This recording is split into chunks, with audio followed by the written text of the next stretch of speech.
স্বার্থপরতা একটি মানবিক দুর্বলতা, যা একজন মানুষকে তার নিজের সুবিধা ও লাভকে গুরুত্ব দিতে শেখায়। এই গুণটি মানুষকে ধীরে ধীরে আত্মকেন্দ্রিক করে তোলে এবং সম্পর্কের বন্ধনগুলোকে দুর্বল করে তোলে। সমাজে যারা কেবল নিজের স্বার্থ দেখেই কাজ করে, তারা হয়তো সাময়িকভাবে মনে হয় সফল, কিন্তু তারা ধীরে ধীরে দীর্ঘমেয়াদীভাবে একা হয়ে যায়।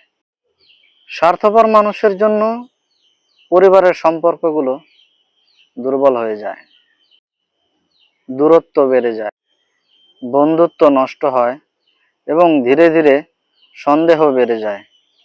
মানুষ যখন কেবল তার নিজের স্বার্থ নিয়েই কাজ করা শুরু করে, তখন সে ভুলে যায় যে এই পৃথিবীটা তার একার জন্য নয়, মিলেমিশে সবাই একসাথে চলার জন্য।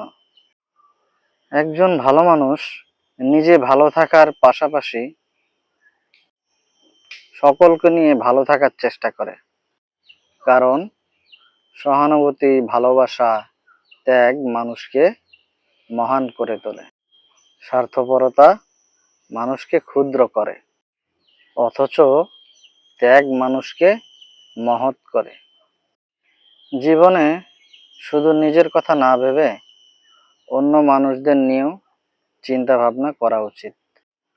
অন্যের সুখ দুঃখের সাথে জড়িত থাকা উচিত।